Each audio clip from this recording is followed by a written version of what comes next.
சகுன கடவுள் இல்லாமல் நாம் பக்தி செய்ய முடியாது. அன்பு செய்பவர் இருந்தால் அதை ஏற்கவும் ஒருவர் வேண்டும்.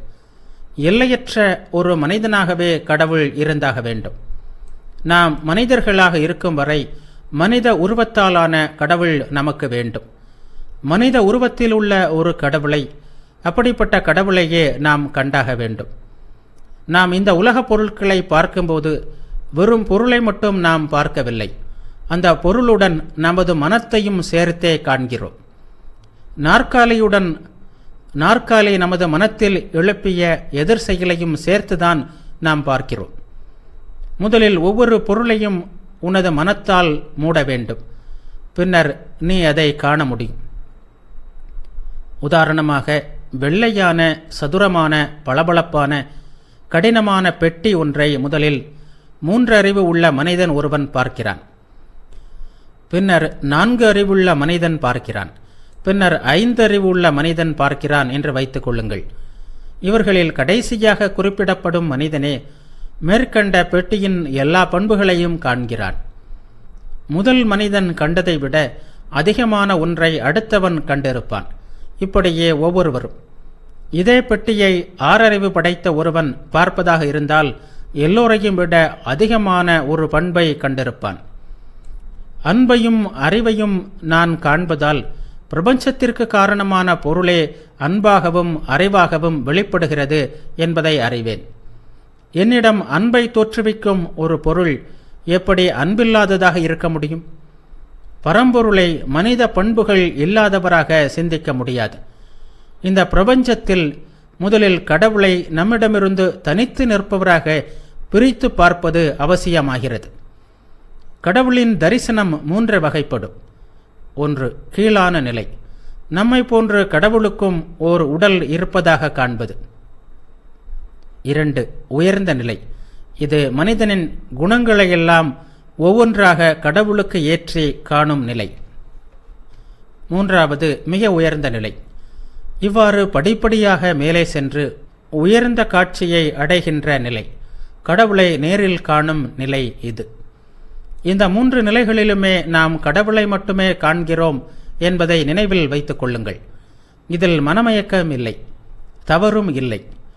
பல்வேறு இடங்களிலிருந்தும் பார்த்தது சூரியனைத்தானே தவிர சந்திரனையோ வேறு எதையுமோ அல்ல. நம்மை போன்றவராகத்தான் நாம் கடவுளை காண இயலும். இதை தவிர்க்க முடியாது.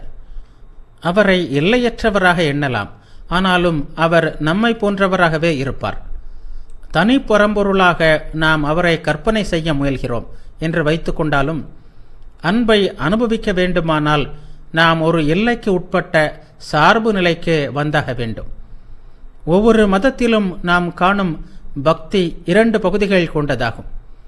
1. சின்னங்கள், உருவங்கள், சடங்குகள், மந்திரங்கள் ஆகியவற்றின் மூலம் செயல்படுகின்ற பக்தி. 2.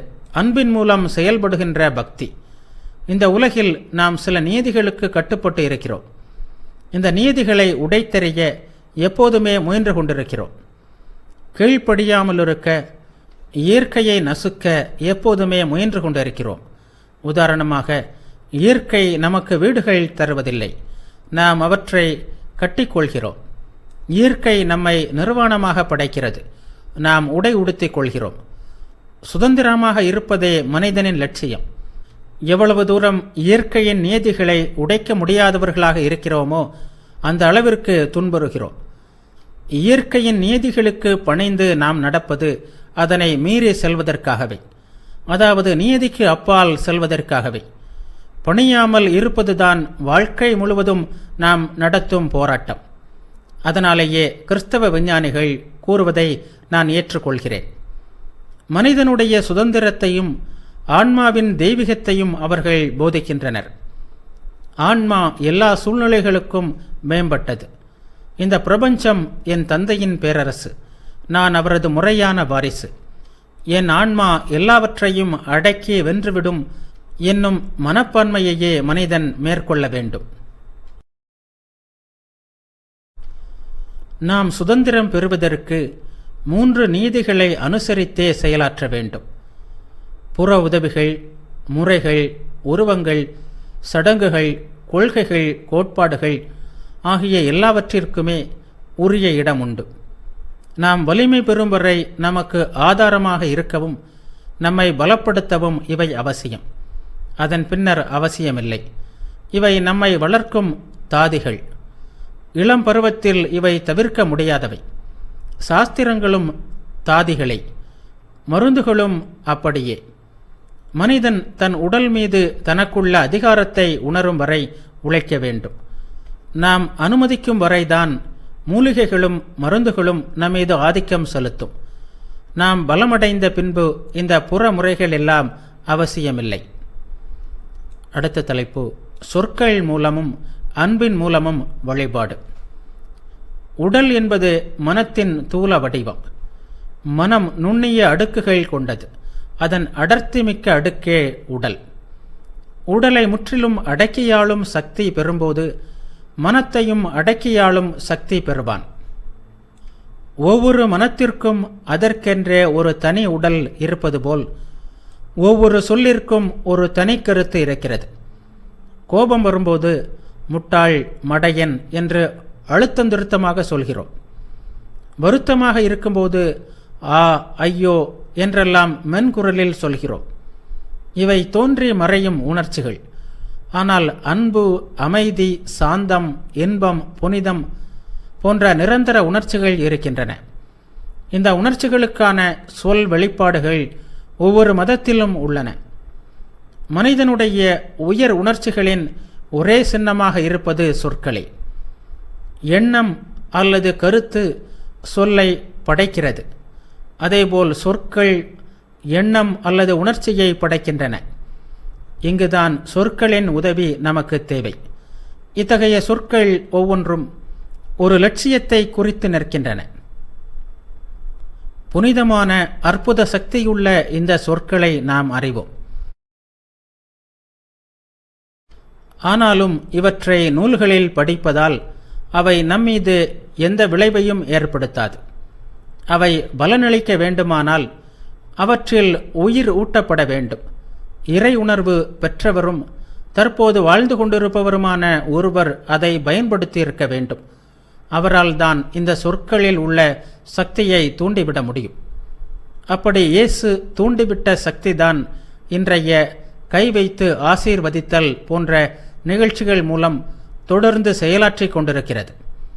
இப்படி சக்தியை பாய்ச்ச வல்லவரே குரு என்று அழைக்கப்படுகிறார். இயேசுவை போன்ற பெரிய ஆச்சாரியர்களுக்கு சொற்கள் அவசியமில்லை. ஆனால் சாதாரண நிலையில் உள்ள குருமார்கள் சொற்கள் மூலமே சக்தியை பாய்ச்சுகிறார்கள். பிறருடைய குற்றங்களை கவனிக்காதே. ஒரு மனிதனின் தவறுகளை கொண்டு அவனை எடை போட முடியாது. கீழே விழுந்து அழுகிப்போன அல்லது பழுக்காத ஆப்பிள்களை வைத்து நாம் ஒரு ஆப்பிள் மரத்தை நிர்ணயித்தால் அந்த முடிவு சரியானதாக இருக்காது. அதுபோலவே ஒரு மனிதனுடைய தவறுகள் அவனுடைய குணத்தை காட்டாது. உலகம் முழுவதிலும் கெட்டவர்கள் ஒரே மாதிரியாகத்தான் இருக்கிறார்கள். ஆசியாவிலும் சரி, ஐரோப்பாவிலும் சரி, அமெரிக்காவிலும் சரி, திருடர்களும் கொலைகாரர்களும் ஒரே மாதிரிதான் இருக்கிறார்கள். அவர்கள் ஒரு தனி நாட்டினர் என்றே சொல்லிவிடலாம். நல்லவர்கள், தூயவர்கள், பலசாலிகள் இவர்களிடையேதான் பல்வேறு வகையினரை காண முடியும். பிறரது துர்குணங்களை பொருட்படுத்தாதே. துர்குணம், தீமை என்பதே அறியாமை, பலவீனம். ஒருவனிடம் சென்று அவனிடம் பலவீனம் இருக்கிறது என்று சொல்வதால் என்ன பயன்? குறை கூறுவதும் அழிப்பதும் எந்த பலனையும் தரப்போவதில்லை. இவற்றை விட மேலானவற்றை அவர்களுக்கு அளிக்க வேண்டும். அவர்களது மகோன்னத இயல்பை, அவர்களுடைய பிறப்புரிமையை அவர்களுக்கு எடுத்துக் கூறுங்கள். ஏன் அதிகம் பேர் இறைவனை நாடக்கூடாது? ஏனெனில் மிக மிக சிலரே புலன்களுக்கு அப்பாற்பட்ட இன்பங்களை அனுபவிக்கக்கூடியவர்களாக உள்ளனர். பெரும்பாலோர் அக உலகை காணவோ கேட்கவோ முடியாதவர்கள். இப்போது அன்பு வழிபாட்டிற்கு வருவோம்.